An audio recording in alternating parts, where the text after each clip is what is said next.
Well, hi guys, welcome to day 2 of my one video a day challenge. Today I'm going to be reviewing the Zenit-e camera.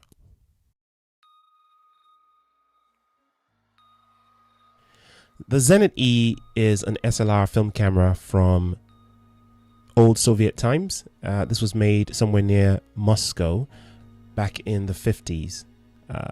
The whole series were manufactured somewhere between the 50s and the 70s by a company called KMZ, I believe, and then later on by a company called Belomo, if that's the pronunciation, I don't know.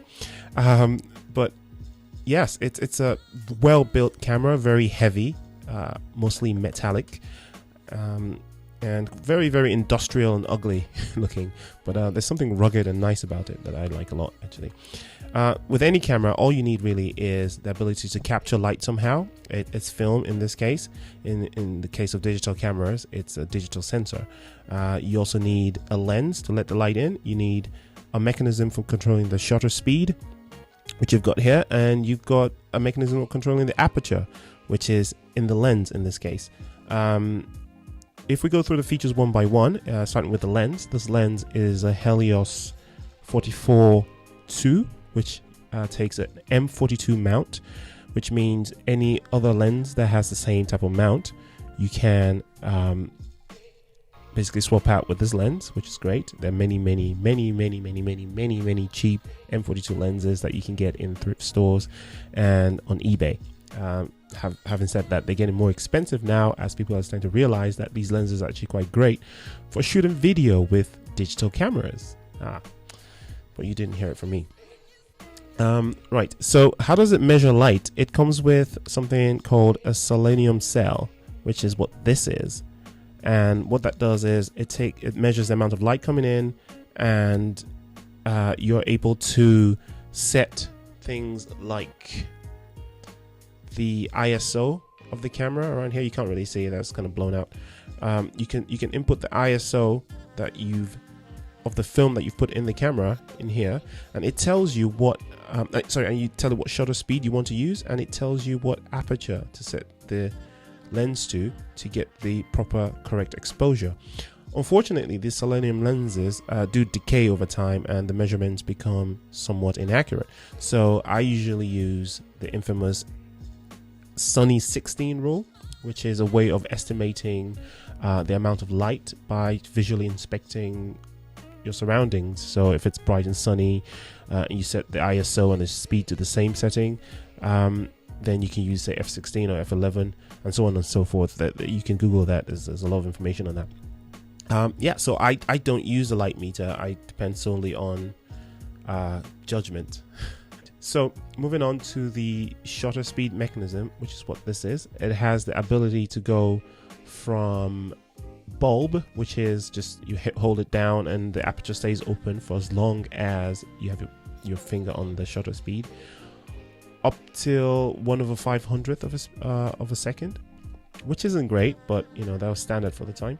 Right, I've talked about the lens, which is the aperture, also the way you select the aperture in this camera. So on the lens you can see the various aperture settings here. Again, you can't see that because I'm a little bit far from the camera. But you're able to go from f2 to f16. But when you're focusing with this camera, it is advisable to set the aperture to f2, regardless of what the situation is.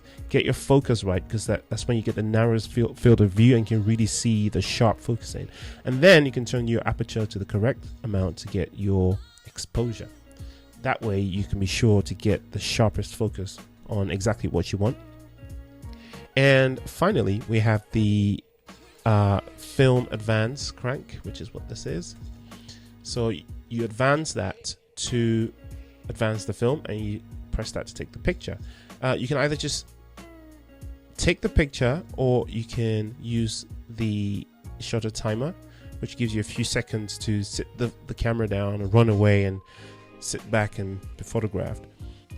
The viewfinder on this camera is located in the middle there, and what you see there, I think you can just about see me,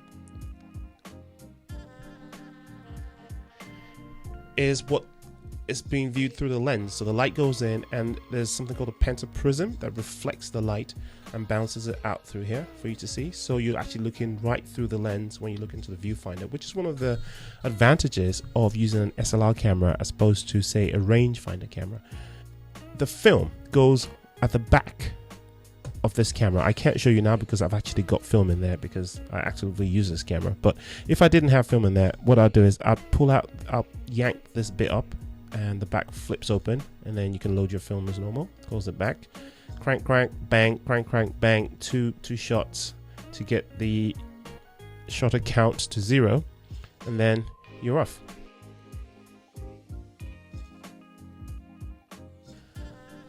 Con number 1, it's heavy.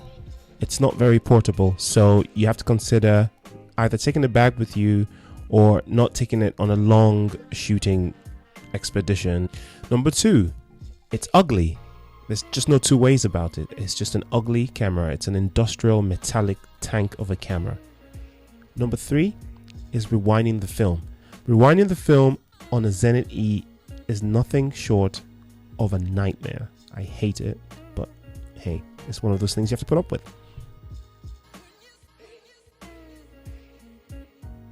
Pros. Number 1, it's heavy. I know I said it was a con, but heavy cameras are usually sturdier, which means you usually get less blur when you hit the shutter release. Number 2, they're reliable because they're strong and actually quite well made. Number 3, they're cheap because so many of them were made. There's so many of them that are readily available on eBay, so they're quite cheap to obtain.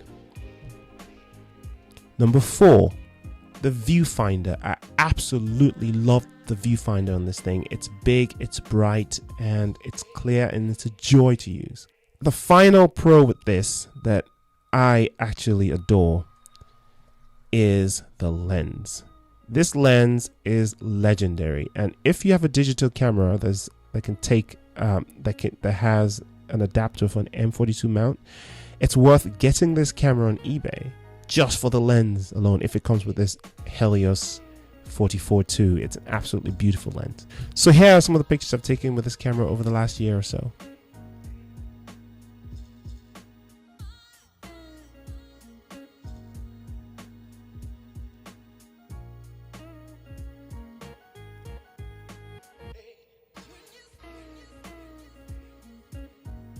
Well, that's it. Thank you for watching day 2 of my 1 video a day challenge in the month of September.